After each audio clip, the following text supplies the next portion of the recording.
Today is Monday, March 3rd, 2025. This is Lou Storey representing the City of Savannah's Municipal Archives as a volunteer from the Learning Center, Senior Citizens, Inc. I'm interviewing Karen Bluestone for the Everyone Has a Story project through the Savannah Community Memory Project. We're conducting this interview at my home. Thank you for joining us, and thank you, Karen. You're welcome. So if you could say your name and spell it? Yes, my name is Karen Bluestone. That's Karen. And Bluestone, blue and stone together. Bluestone. Thank you. You're welcome.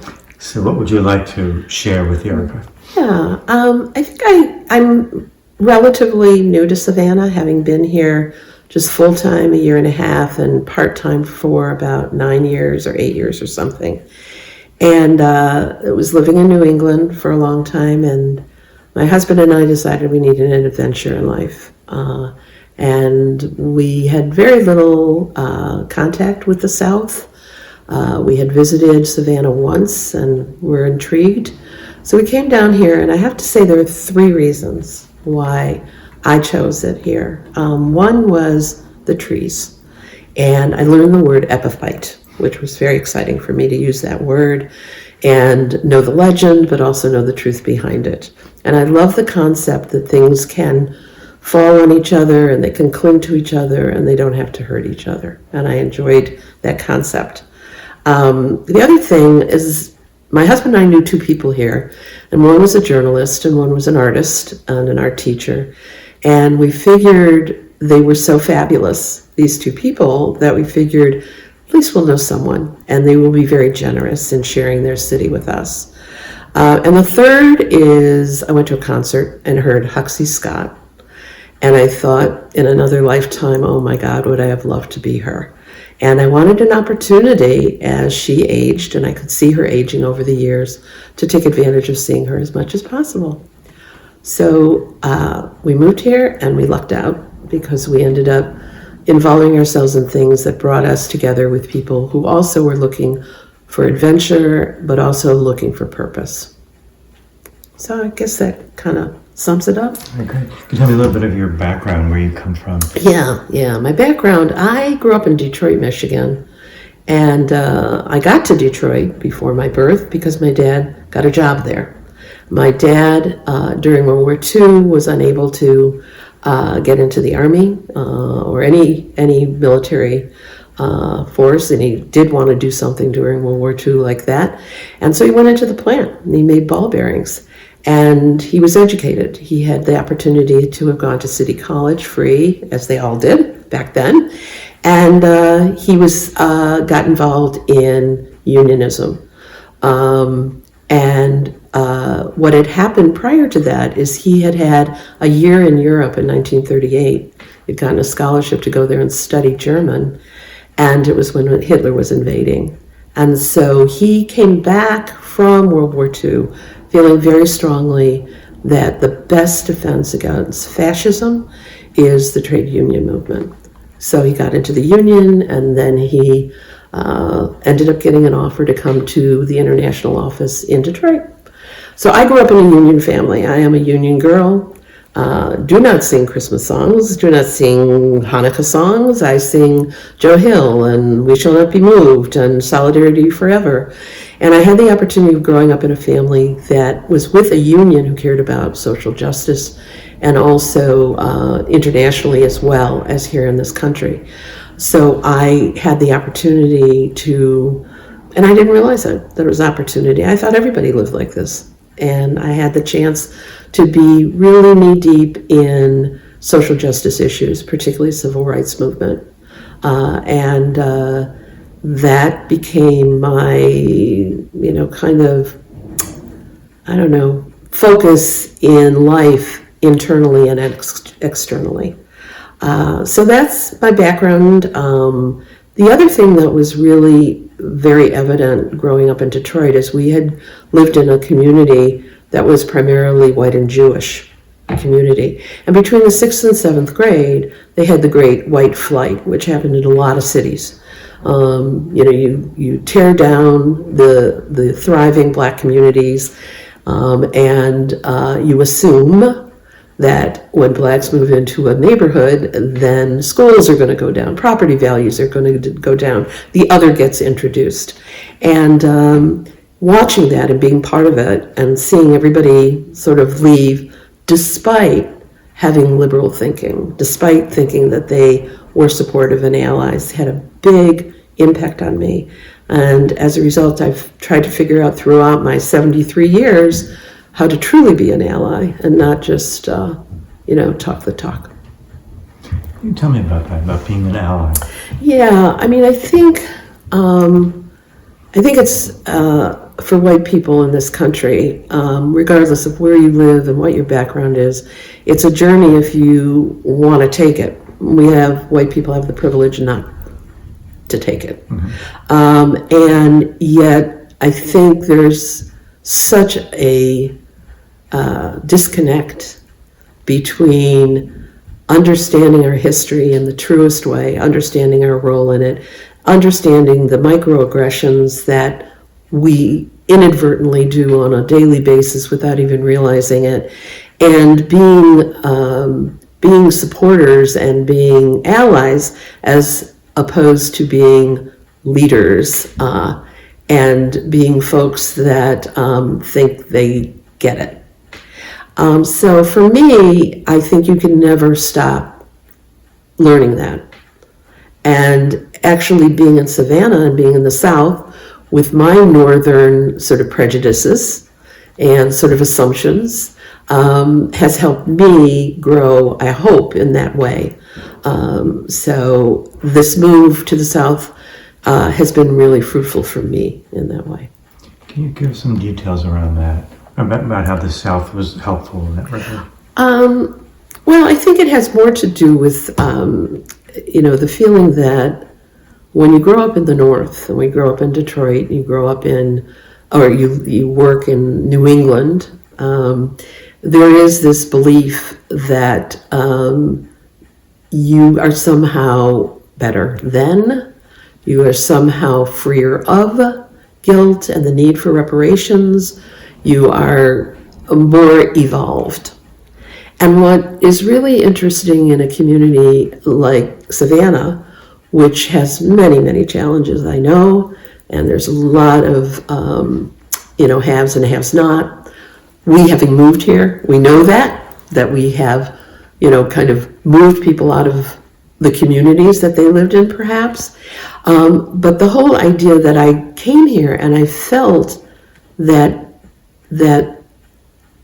in fact, there was more understanding of people's real lives here, whether you're black or you were white, as opposed to the assumptions that get made in the North.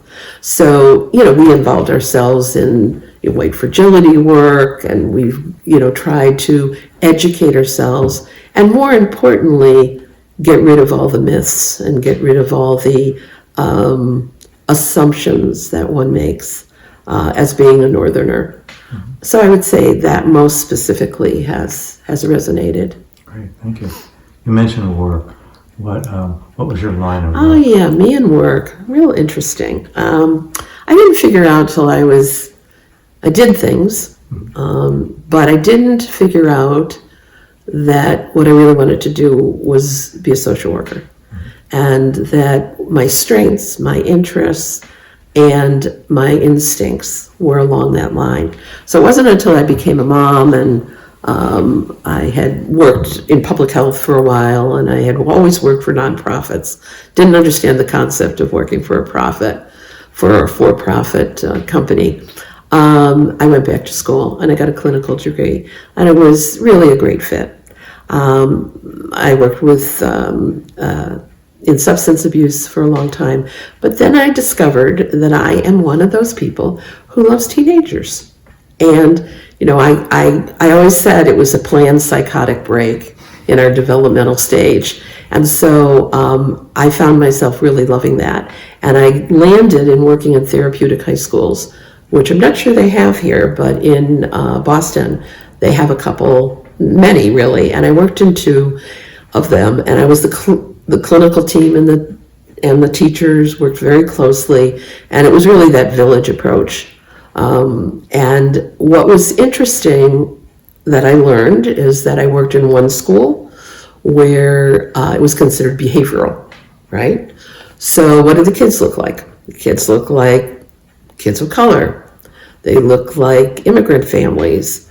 That it was the same issues around, societal depression, in poverty, depression, anxiety, thought disorder, self-medicating, whatever.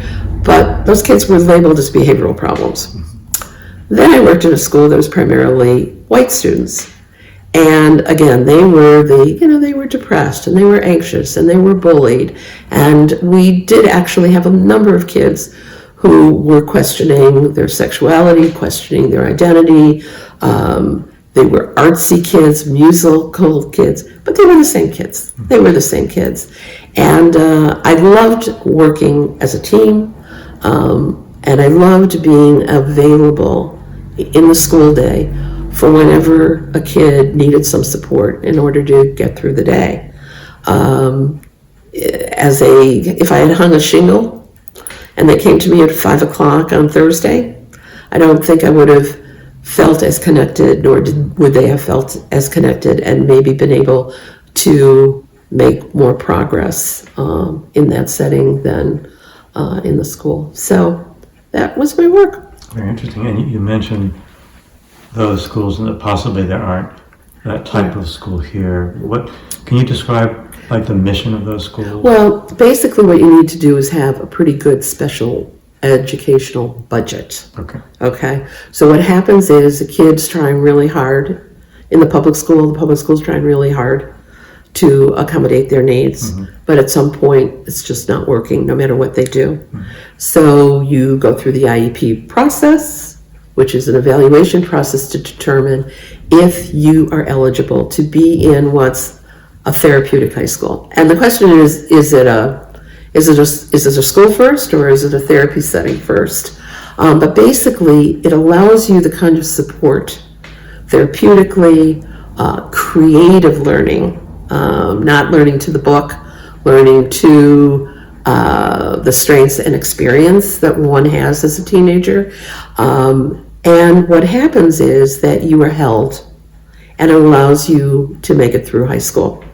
You have to be eligible. Sometimes you need to be a strong advocate because monies are scarce. But it is a step away. It's just a day school. This is not being sent to a residential program. And of course, you have the opportunity as a clinician in the school to work with the other people who are working with this young person to really find their potential and hold on to it and run with it. So the reason I'm not sure, number one, is I haven't investigated it to see, but I also know that the monies that are available in the schools, in the public schools, and in the special ed budgets do not match what is going up in Boston, Massachusetts, which is where I did my work. Okay, thank you. As a retired social worker, how do you think that your past history impacts who you are today here in Savannah? That's a great question. I think it's a combination of getting older. I am very aware. My mom once said to me, she said two things. One was, if you're over 30 and you wake up in the morning and nothing hurts, you're dead.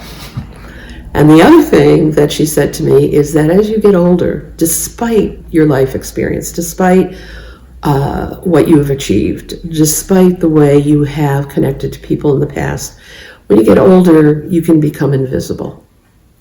And I think I was feeling, even though I was a lot younger, I felt that a little bit. I felt stuck. Coming to Savannah unstuck me. It made me sort of want to be seen the way I wanted to be. You still run the risk of being old, and how people view you. But I came here with an energy. I really did. And what a great place to come, because energy gets matched here. very much. There are a lot of people who are here and have lived here all their lives. There are other people who have chosen to come here or end up coming because of circumstance. And I have been so thrilled with how often I have met people who are still care. They still want the world to be better and feel like they might have a role in that in some very little way. So it really matched where I was in my journey in terms of getting older.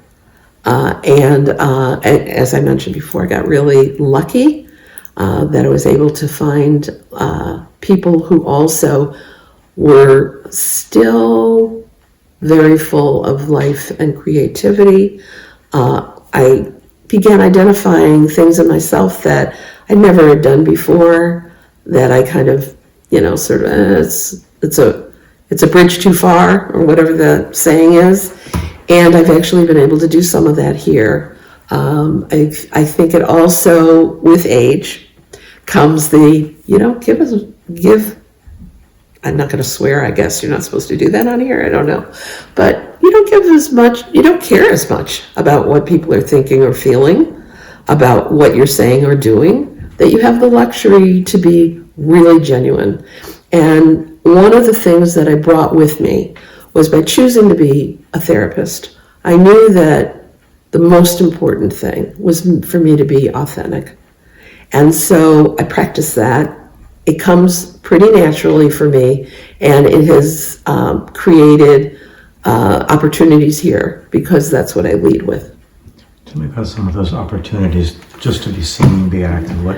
Yeah, I mean, the major thing that I did is I never taught, like I had things that I had expertise in, but I never really, I did a lecture once in a while, but I never really taught, and I never really used my creative juices. At one point I was a dancer, at one time I wanted to sing, and the opportunity came for me here because of the Learning Center, that you can just come up with whatever you want to do and they'll let you run with it as long as you make the effort. And so I think the main thing for me in terms of structural thing that I did here is that I started teaching a film class here, and I combined it with my background in clinical work, so that it became, let's look at identity, let's look at family, let's look at connection, let's look at grief, let's look at the social justice issues that we need to pay attention to. And it was so exciting because I was learning about that, and I was learning about film, which I actually knew very little about. And so the learning curve for me was huge and very stimulating and exciting and energizing. And then again, the people who take part in these things come with such a richness that it was a great fit for me. So that's like an example. The other thing I just want to say is that when we got here, we were concerned about, where do you find liberal people? Because we didn't know. Liberals, South, we don't know this. And we joined a group called Drinking Liberally, which I cannot support enough. We don't go very often anymore because other things in our life.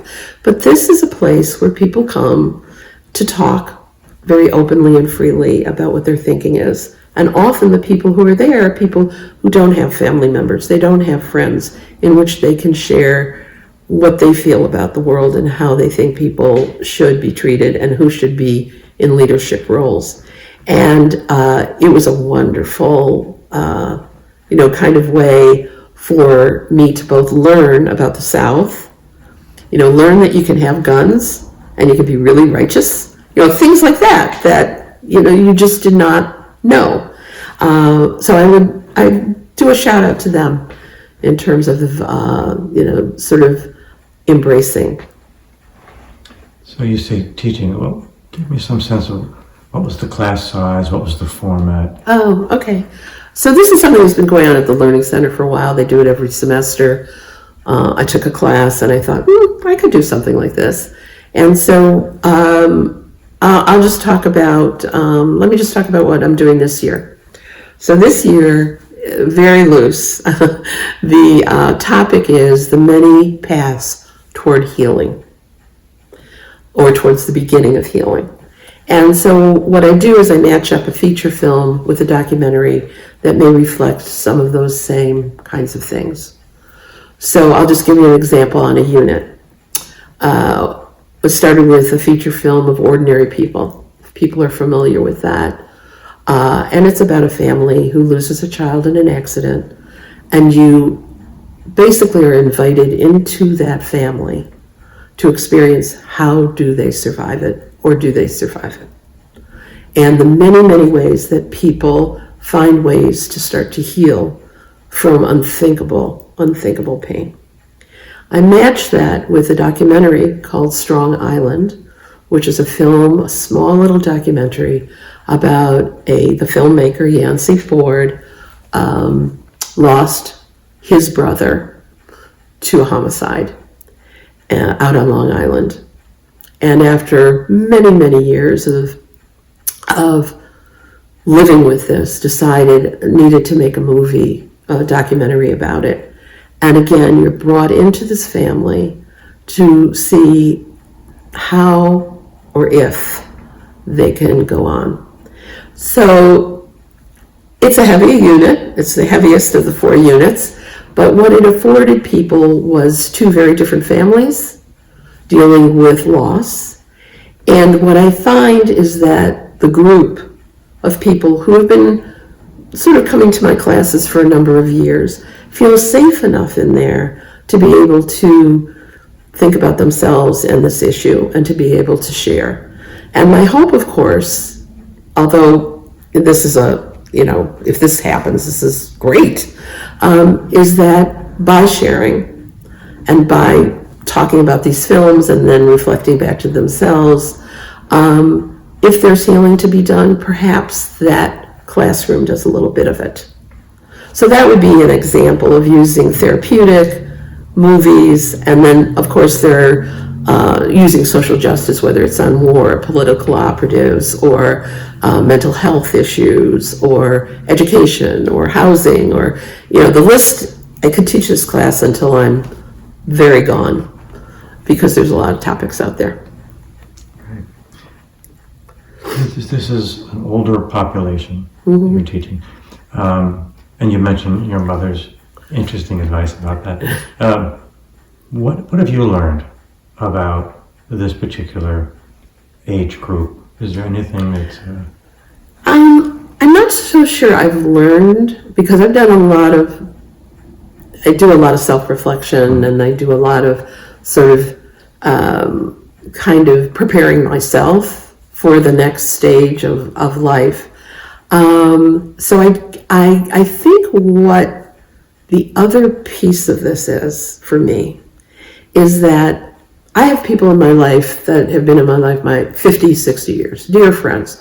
They have been on my journey together. They can finish my sentences. They get me in so many different ways. They were journeyed along my musical soundtrack of life. What is so rich about coming into a new place with people who are a variety of older people, they've lived lives. And you forget that. And so all the friendships that I've made here I don't pretend that they're going to replace those long-term relationships, but there's a whole nother level of getting to know what people's lives were like, and the stories they have to tell, and the dreams they had, and the gains and losses, and their family backgrounds. And so I would say that I don't think I would have experienced that had I not moved here. There's nothing more joyful than to sit down with someone and find out that they used to ride on the back of a motorcycle. All right.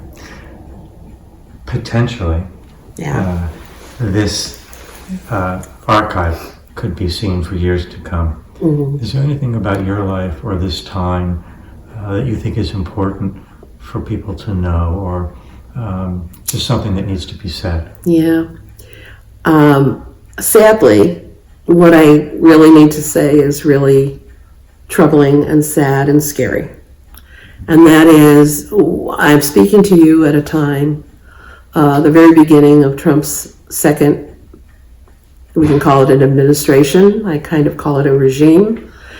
And when I think back to the 60s and my activism in the civil rights movement, in the anti-war movement, in the women's movement, and I look at where we are today, and I think to myself, what the hell did we do wrong?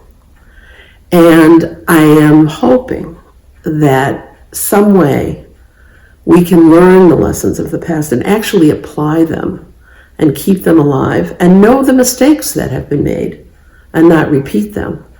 But I would say that I sit here very troubled, very sad, at times very despondent.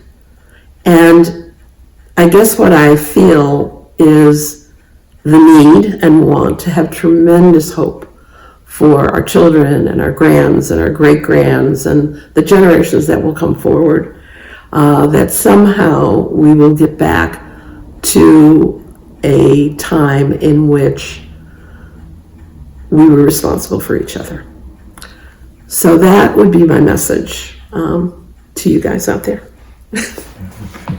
And is there anything, any final word, anything that you can think of that you would think of later and say, oh, I should have said that? Oh, probably. I mean, how often?